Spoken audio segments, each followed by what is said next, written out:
मराठा आरक्षण असतो, reservation in promotion असो, हे मागासवर्गीयचं, हे ओबीसीचं आरक्षण असो, स्थानिक स्वराज्य संस्थेचं, तिन्ही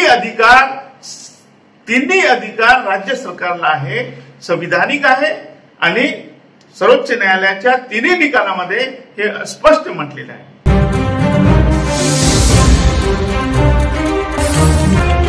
उच्च न्यायालयाने योग्य निर्णय देऊन निर्णय हा मागासवर्गीय यांच्या बाजूने असून देखील मागासवर्गीय नेते कसे काय मोर्चा काढतात असा सवाल हरिभाऊ राठोड यांनी केला आहे। आता तर तुम्हाला फुले शाहू आंबेडकरांचं नाव घेण्याची सुद्धा खरं म्हणजे तुम्हाला अधिकार नाही आहे।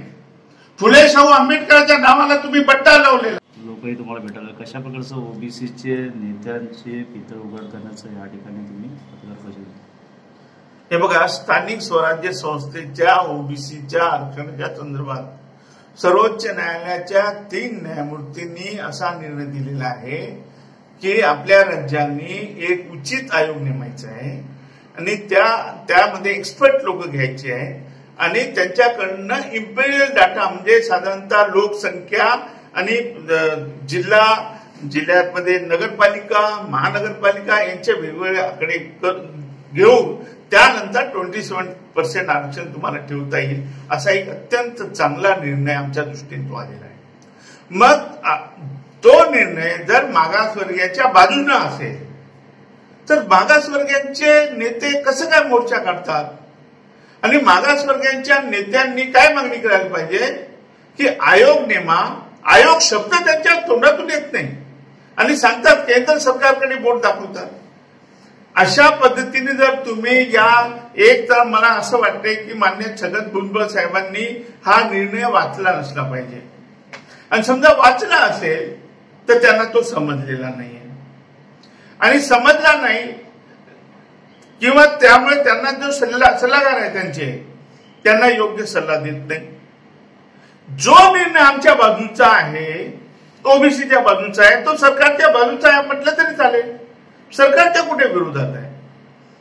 फार चांगला निर्णय सर्वोच्च न्यायालयाने दिलेला आहे, एक प्रकारचा गायडन्स केलेला आहे, मार्गदर्शन केलेलं आहे सरकारला आणि त्यामध्ये तुम्ही त्याला असं समजताय की मागासवर्गीयांच्या विरोधात नाही आहे, तो मागासवर्गीयांच्या फायद्याचा त्यांच्या बाजूचा आहे।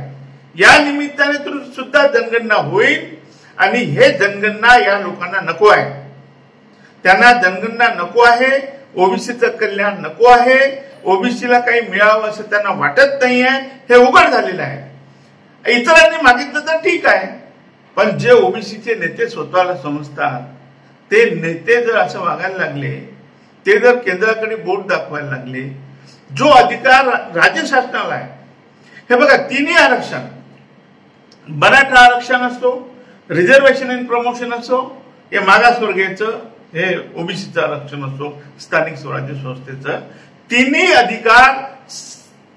अधिकार राज्य सरकारला आहे, संविधानिक आहे आणि सर्वोच्च न्यायालयाच्या तिन्ही निकालामध्ये हे स्पष्ट म्हटलेलं आहे। असं असताना तुम्ही केंद्राकडे बोट दाखवता आणि केंद्राला सांगता की हे करा। जेव्हा तुम्हाला अधिकार दिले सरकारने, संविधानाने, न्यायालयाने, तेव्हा असं जर वागणं असेल तर आम्हाला हे स्पष्ट दिसत आहे की यामध्ये निश्चितपणे तुम्हाला ओबीसीना काही द्यायचं नाही, तुम्हाला मराठा समाजाला आरक्षण द्यायचं नाहीये आणि तुम्हाला प्रमोशन मध्ये मागासवर्गीय, शेड्यूल कास्ट, शेड्यूल ट्राईबला काही द्यायचं नाहीये। याचे परिणाम फार वाईट होतील।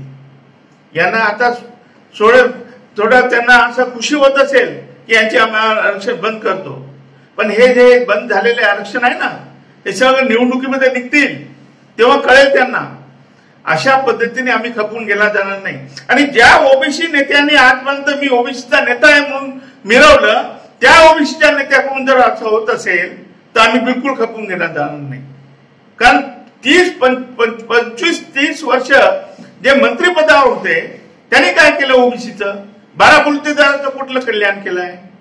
डावी, खाती, वाडी, लोहार, सोनार, सुतार, हे गुरव, शिंपी, कुंभार या समाजाकडे आहे का लक्ष तुमचं? त्यांच्यासाठी काही मागताय का? त्यांचे पूर्व डॉक्टर झाले का, इंजिनियर झाले का, नोकरी लागले का, कधी चौकशी केली का तुम्ही? आणि म्हणून इम्पेरियल डाटा मिळाल्याशिवाय लोकसंख्या, त्यांची स्थिती सगळं जाणून घेण्यासाठी एक उचित आयोग नेमायचा आहे. हा निर्णय सुप्रीम कोर्टात दिलेला आहे. 3 जज दिलेल्यामुळे ते घटनापीठाचा निर्णय आहे. तो एक प्रकारचा कायदा आहे आणि कायद्याप्रमाणे राज्य शासनाने हे करायला पाहिजे ही आमची मागणी आहे. असे मोर्चे काढून आपलं स्वतःचं नेतृत्व पुढे आणण्यासाठी हे मोर्चे हे सगळं हे बंद करायला पाहिजे. याची काही गरज नाही आहे. सरकारला मागणी करा तुम्ही आयोग नेमा. तुमची भूमिका काय असणार आहे जर असे मोर्चे तुम्ही म्हणता ते काढू नका, काय मग सरकारला जाग येण्यासाठी काय एखादी प्रक्रिया सुरू असणार आहे या कोर्टाकडे काय तुम्ही दाद मागण्यासाठी काय करणार आहे? मोर्चे आम्ही काढू ना. आम्ही मोर्चे काढण्यासाठी मंत्र्यांनी मोर्चे काढायचे नसतात. मंत्र्यांनी मंत्रिमंडळामध्ये मांडायचं असते. मंत्र्यांनी माननीय मुख्यमंत्र्याकडे हे सांगायला पाहिजे. पण मंत्रीच जर मुख्यमंत्र्यांना म्हणजे वेगळंच काहीतरी सांगत असतील की हे आपल्याला केंद्राकडे जायला पाहिजे, आपल्याला रिव्ह्यू पिटिशन करायला पाहिजे, अशी चुकीची माहिती देणं याचा अर्थ काय? मोर्चे काढण्याचं आम्ही कार्यकर्ते आहोत ना. आम्ही मोर्चे काढू, आम्ही सांगू आणि त्यासाठी प्रत्येक गोष्टीसाठी मोर्चाच काढायला पाहिजे का? आता 8 दिवस झाले, निर्णय आलेला आहे, आपलं रिव्ह्यू पिटिशन नामंजूर झालेलं आहे. तेव्हा एक साधी आणि सरळ गोष्ट आहे आणि त्याच्याही बुद्धिभेद. जो आयोग नेमला तुम्ही, जो आता निरगुडे साहेबांचा आयोग नेमला, त्याचा आणि याचा काही संबंध नाही आहे. संपूर्ण महाराष्ट्राचा बुद्धिभेद केलेला आहे सरकारने. ही ते निरगुडेचा आयोग आहे ना, ते ओबीसीच्या कुठल्याही ओबीसीच्या लिस्टमध्ये घालणं किंवा वगळणं याच्यासाठी त्याचं कार्यक्षेत्र सीमित आहे. त्यामुळे आता जे 9 सदस्य नेमले त्यांचं कार्य आणि निरगुडेचं कार्य हे फक्त सीमित कार्य आहे.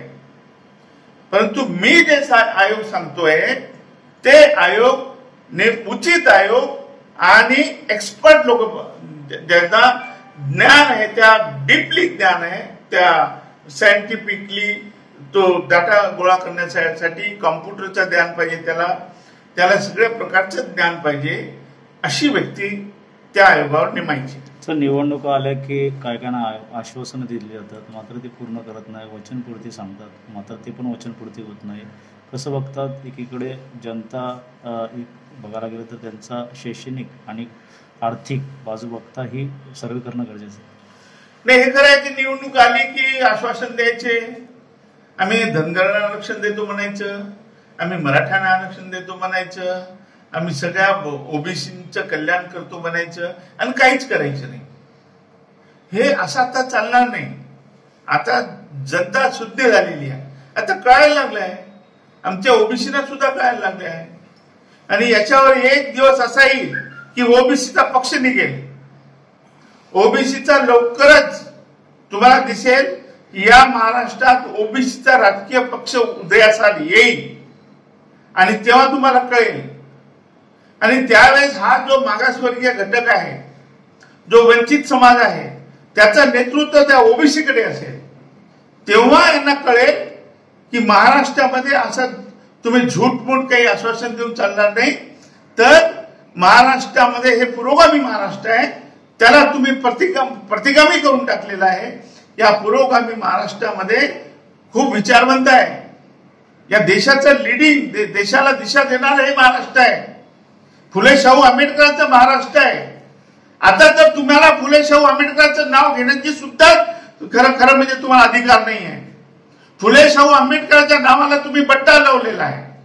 तुम्ही रिझर्वेशन प्रमोशन बंद करता म्हणजे काय? रिझर्वेशन सीट तुम्ही रिझर्व करता म्हणजे काय? तुम्ही आरक्षण बंद करता म्हणजे काय? काय अधिकार तुम्हाला? कोणी दिला तुम्हाला अधिकार आरक्षण बंद करण्याचा?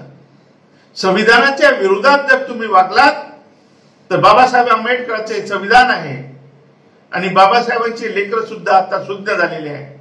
येत्या 26 तारखेला आम्ही याच्या विरोधात मोठं आंदोलन करणार आहोत पूर्ण महाराष्ट्रावर आणि मुंबईत सुद्धा प्रत्येक जिल्हाधिकारी कार्यालयावर मोठं आंदोलन होणार आहे. आणि त्यामध्ये सगळे ओबीसी, एससी, एसटी, 12 बलुतेदार सगळे असणार आहे. याचं नेतृत्व आम्ही करतो आणि म्हणून आता खपवून घेतल्या जाणार नाही.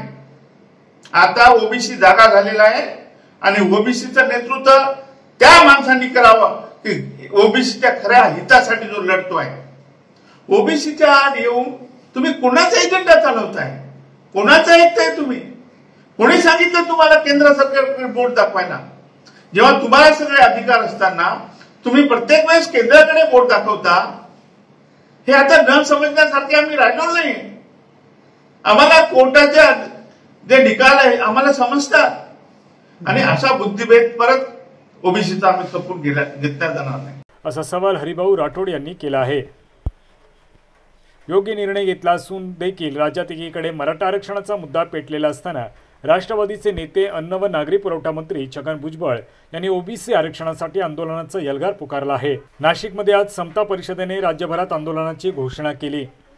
तर याबाबत राज्य सरकारमधील ओबीसी मंत्र्यांनी आंदोलन छेडणे योग्य नाही, सरकारमध्ये असणाऱ्यांनी आंदोलनाचे हत्यार उपसण्याचे काम नाही, ते आमचे काम आहे. त्यामुळे ओबीसी आरक्षणाबाबत राज्य सरकार हे केंद्र सरकारकडे बोट दाखवत आहे. सर्व अधिकार राज्य सरकारला असताना केंद्राकडे बोट दाखवणे चुकीचे आहे, असे माजी खासदार हरिभाऊ राठोड यांनी यावेळी सांगितले. तसेच येत्या 26 जून रोजी ओबीसींच्या हितासाठी महाराष्ट्रभर आंदोलन छेडणार असल्याचे राठोड यांनी यावेळी सांगितले. तर दुसरीकडे येत्या काळात ओबीसींच्या मागण्यांसाठी ओबीसी पक्ष देखील स्थापन होईल, असा इशारा राठोड यांनी सरकारला दिला आहे. जागृत महाराष्ट्र, मुंबई.